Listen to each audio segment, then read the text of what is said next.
Hello friends, I am Dipanshu Sharma. Welcome to my YouTube channel Genius Dipanshu and I hope you are doing well. तो आज हम ये alphabet pattern start कर रहे हैं सी programming में। यहाँ पे आपका रो वाइज आपके अल्फ़ाबेट्स कॉन्स्टेंटली रिपीट कर रही है। तो जब भी आपका रो वाइज पैटर्न बनता है तो उसके लिए आप यूज़ करोगे नेस्टेड फॉर लूप जब भी आप पैटर्न्स को बनाते हो। लेकिन यहाँ पे आपका आउटर लूप यूज़ होगा रोज़ को चलाने के लिए, इनर लूप यूज़ होगा कॉलम्स को चलाने के लिए।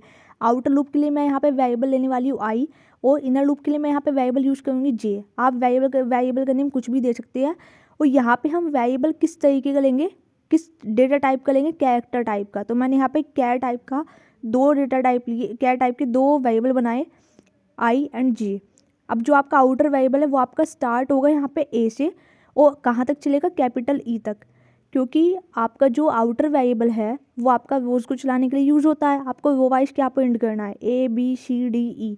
तो इसलिए आपका आउटर लूप स्टार्ट होगा कैपिटल ए से और आपका इक्वल टू कैपिटल ई तक चलेगा। और यहाँ पे आई की वैल्यू में +1 का इंक्रीमेंट हो जाएगा। मतलब फर्स्ट टाइम कैपिटल ए होगी value, second time character B होगी, फिर सी होगी, फिर डी हो, फिर ई, इसी तरीके से। और जो आपका जे का लूप है वो कॉलम्स को चलाने के लिए हम यूज़ करते हैं। तो आपको यहाँ पे टोटल कॉलम्स 5 है, तो आपका 5 टाइम्स का ये कॉलम्स को चलाने का लूप चलेगा। तो आप इसको 1 से 5 तक चला सकते हो।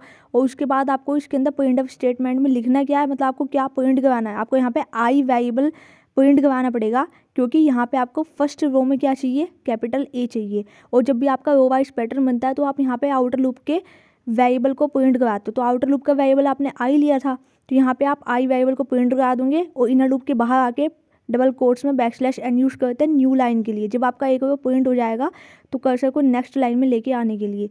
अब जब आप इसको कंपाइल करोगे, सक्सेसफुली कंपाइल हो गया है, अब इसको आप रन करोगे तो आपका ये आउटपुट इस तरीके से आ गया है।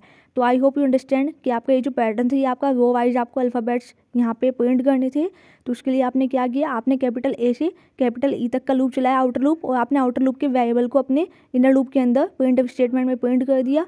और इनर लूप के बाहर आपने यहाँ पे प्रिंट स्टेटमेंट में \n का यूज़ किया फॉर न्यू लाइन। तो इस तरीके से आपका ये लॉजिक बिल्डअप हुआ।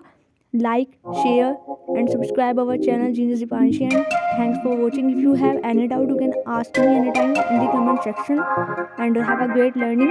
And I hope you all understand the concept of Python pattern program. I know